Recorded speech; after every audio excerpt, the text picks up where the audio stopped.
Hey guys, it's me, King Kimo, and this is Injustice Gods Among Us. All character endings, including the DLC.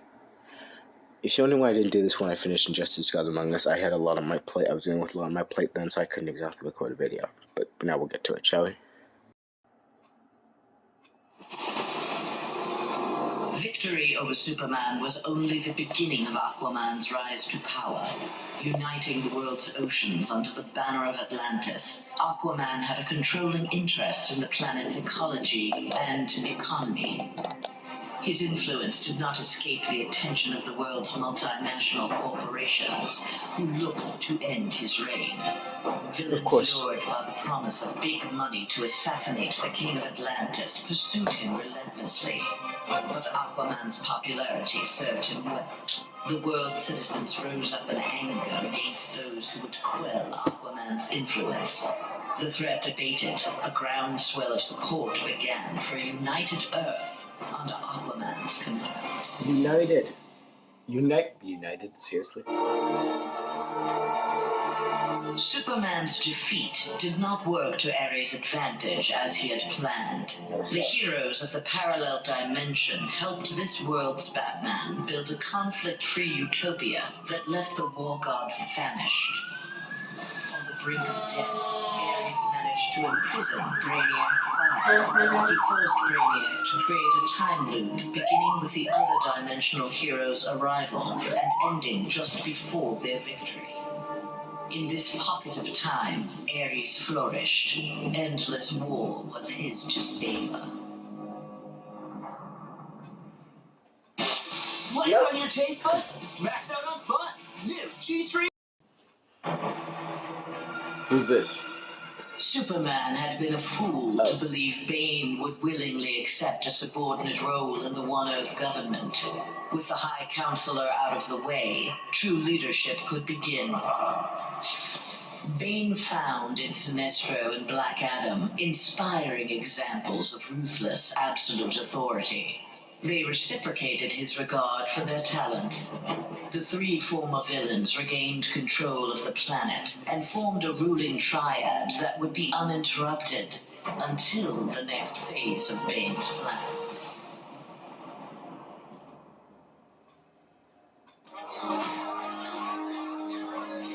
Following the battle to liberate Earth, Batman learned that Luthor had bequeathed his massive fortune to Bruce Wayne. He now had the means to rebuild Gotham and Metropolis. The city's residents, inspired by their hero's efforts, adopted the slogan, "We are Batman." They contributed countless hours to their community's renovation and crime prevention. The Batman of old would have stubbornly assumed these tasks alone. The post-One Earth Batman, having been rewarded for his trust in others, enjoyed his city's renewal and his role as its benefactor.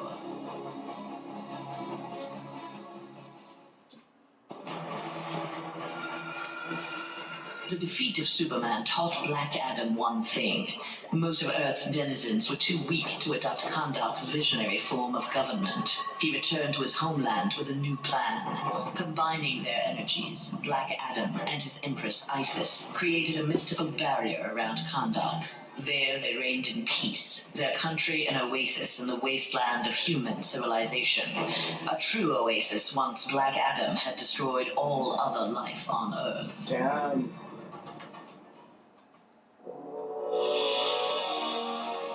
At last, Superman had paid for what he had done to Catwoman.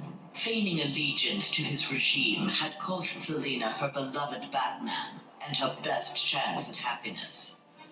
Pride and anger kept her from attempting reconciliation with Bruce Wayne, but his inspiring reconstruction of Gotham and Metropolis fostered in her a desire to remain close to him.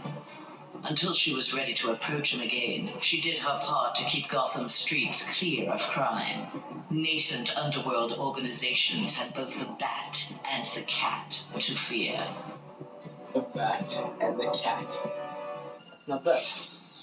Cyborg.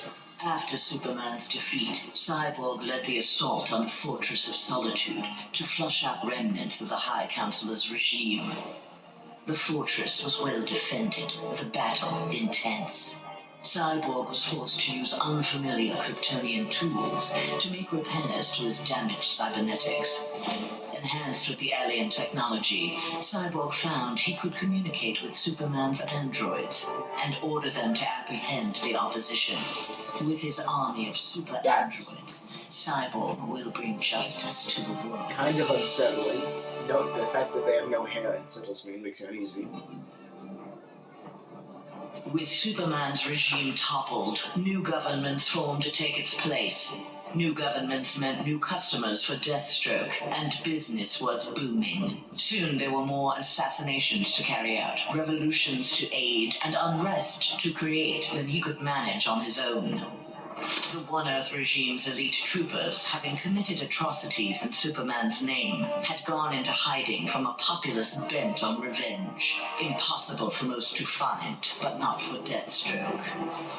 Recruiting these renegades, he formed the New Titans, the world's premier political assassins. Y'all become assassins? Not good ones. Free of Superman's control, Doomsday eradicated the remaining metahumans. He then manipulated technology in the abandoned Fortress of Solitude to terraform the Earth. It soon resembled prehistoric Krypton. At last, it felt like home. After a few years of exterminating humanity at his leisure, however, Doomsday needed a challenge. Having assimilated Superman's ability to fly, he headed for a nearby space sector. He had heard rumors of an opponent worthy of his attention, a Cezannian mercenary with a taste for violence. This Lobo? Doomsday was eager to meet this Lobo in battle. Y'all spell fucking Lobo. Flash had taken down the High Counselor, but the atrocities he had abetted during Superman's regime continued to haunt him. His shame eventually drove him into exile. Whether wishing to make further amends or simply unable to stop himself, Flash continued to use his powers in the pursuit of justice. Rumors of a mysterious red streak of energy that would set upon and incapacitate criminals circulated throughout Central City. While only some deduced his true name, most felt gratitude and affection for the new hero they called the Ghost.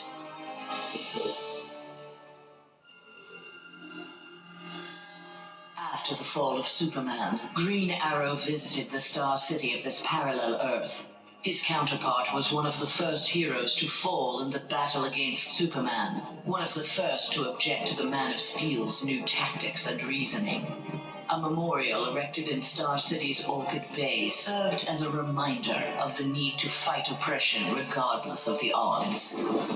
There, Green Arrow found that one citizen wasn't content to memorialize Oliver Queen in stone.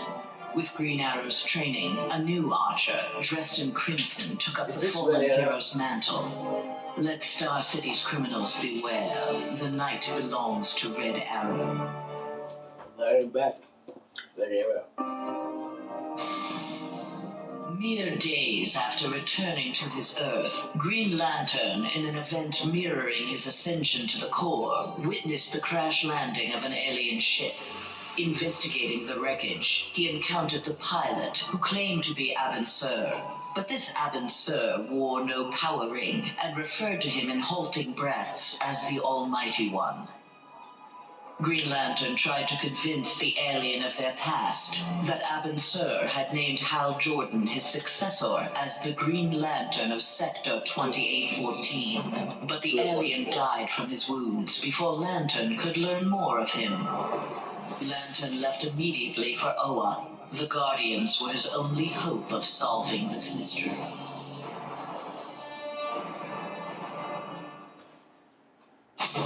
Nope.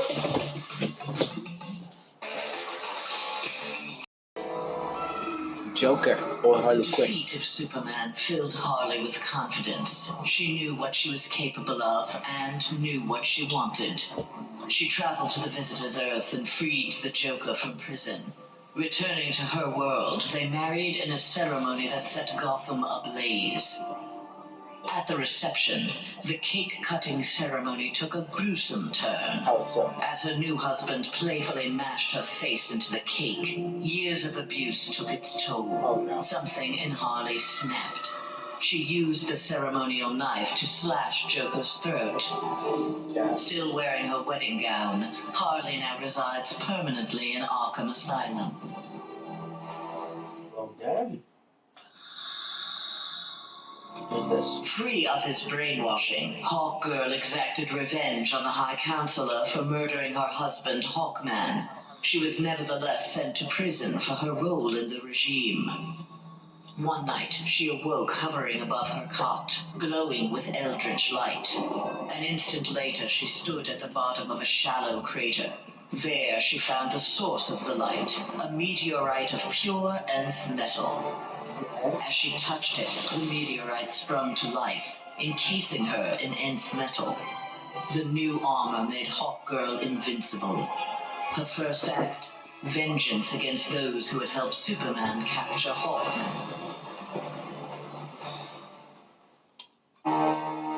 Here's the Joker.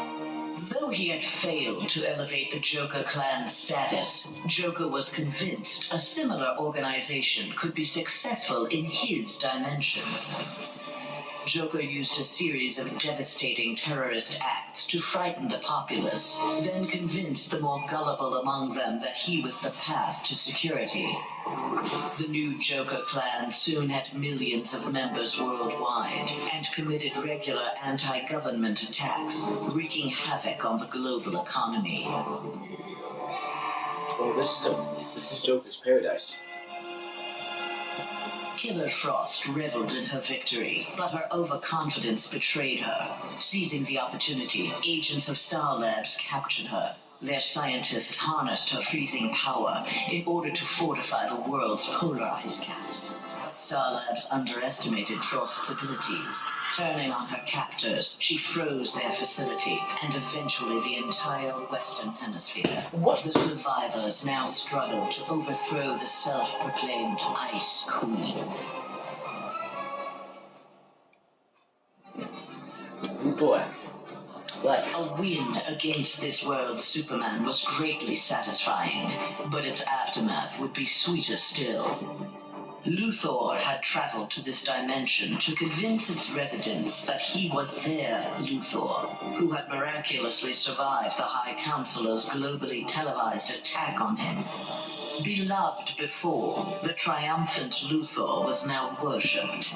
He was elected President of the United States, but soon looked to further consolidate his power. Seriously, the man has a statue. Nightwing had beaten his former boss, Superman, in single combat. Not even Batman had done that. His thirst for conflict grew. He began challenging anyone who crossed his path. Nightwing's belligerence eventually drew the attention of Sinestro. His Not corps surprising. was always in need of new recruits, and the young human seemed able to inspire great fear. Sinestro had his suspicions confirmed when a yellow power ring found its way onto Nightwing's finger.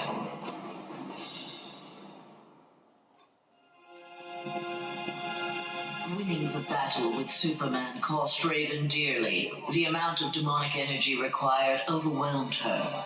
After regaining consciousness, she looked around warily. Her immediate surroundings were a hellish ruin. Nearby stood her father, Trigon. Raven had somehow called him forth during her battle.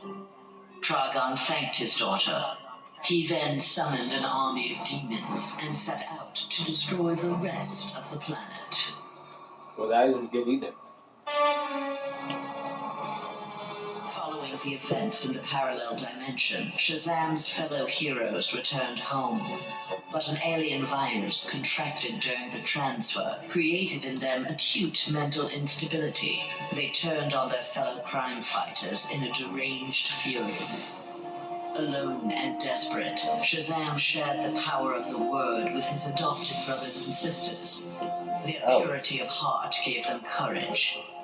The army of Shazam incapacitated the former heroes. Eventually, they took the place of the Justice League as primary defenders of Earth. The League of Shazam. When Superman's One Earth regime proved to be a failure similar to his on Korrigar, Sinestro retreated to deep space to ruminate on its demise. Fear had long seemed the most powerful of the emotions with which to bring order to the universe, yet it had not been enough. Desperate, Sinestro hurled the might of the Sinestro Corps against a life entity, keeper of the White Power Battery. Ultimately victorious, Sinestro now wielded the power of a White Lantern. No adversary could possibly withstand him. The light of the Green Lantern Corps would be the first he would extinguish.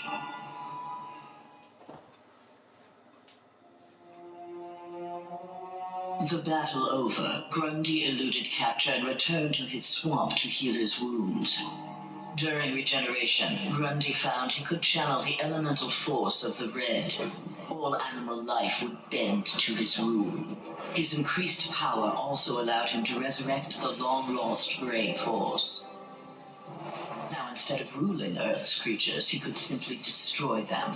After defeating the world's heroes, Grundy turned Earth into his version of paradise. He now rules over a grey and lifeless planet. That doesn't look very fun. Though pleased with the outcome, Superman's battle with his duplicate left him troubled. If one Superman could go so far astray, why not another? Preventative measures were in order. After much discussion with his fellow Justice Leaguers, Superman ingested a remote-release kryptonite capsule. At any sign of instability, the kryptonite would permeate his body, killing him. The question of who could trigger the device was solved democratically. Each week, a different Leaguer would take possession of its remote control. Only Batman was denied a shift. I'm not surprised. Wonder Woman returned home to find her dimension in ruins. Aware of Superman's despotic rule of the parallel dimension, the gods of Olympus vowed to preemptively eliminate the metahuman scourge from their world. Under the direction of Zeus, they hunted down and eliminated nearly all superpowered mortals. All that remained to oppose them was Themyscira. Wonder Woman and her Amazons fought back against the Olympians with unrelenting courage. Despite heavy losses, Wonder Woman's forces ultimately prevailed. They took reign as the new Olympians, ushering in an age of peace and prosperity.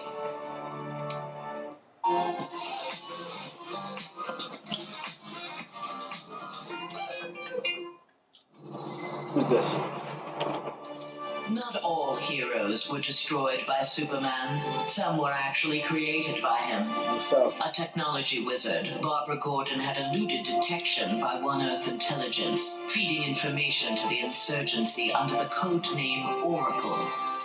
But after the regime's murder of her father, Gotham Police Commissioner James Gordon, Barbara channeled her anger into a new alter ego. Sensing the right opportunity to strike, she attacked Superman directly. By defeating the High Counselor, she had announced Batgirl to the world in impressive fashion.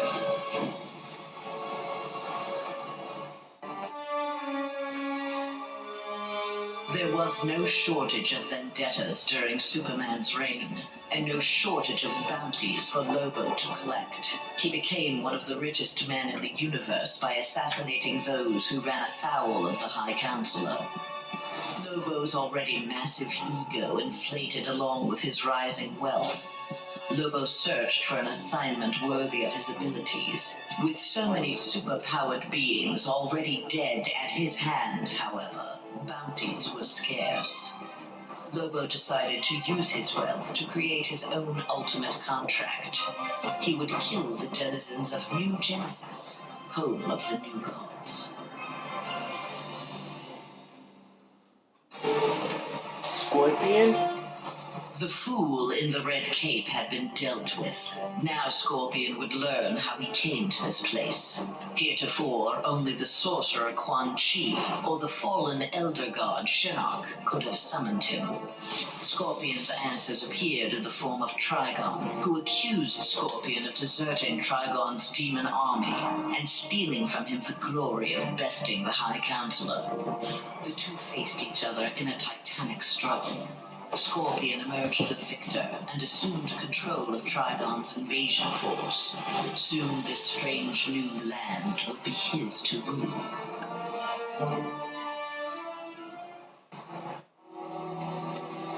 Who's this? Free of the Phantom Zone at last, Zod's first order of business, Superman's defeat, had been accomplished. Now his revenge could be fully realized. His time in the Phantom Zone had allowed Zod to learn its secrets. He had even learned from one of his fellow residents how to call forth small pockets of it at will. After introducing Superman to its mind-numbing emptiness, Zod claimed the High Counselorship and began to rebuild Earth in the image of mighty Krypton. Well, damn. Martian man. Banishing his friend and former teammate Superman to the Phantom Zone was difficult for J'onn J'onzz, but necessary. As the One Earth regime had formed, J'onn, ever the outsider, had chosen to watch from a distance to bide his time. He assumed the form of an Atlantean and served as royal archivist. Aquaman little suspected that his trusted subject's uncanny ability to gather news of the surface world was the result of telepathic powers. When J'onn learned that heroes from a parallel dimension were aiding Batman's insurgency, he assisted as well, leading rescue operations in Metropolis and Gotham after Superman's rampage. In the post-regime era, the Martian Manhunter continued to serve his adopted world, gathering the next generation of heroes to form a new Justice League.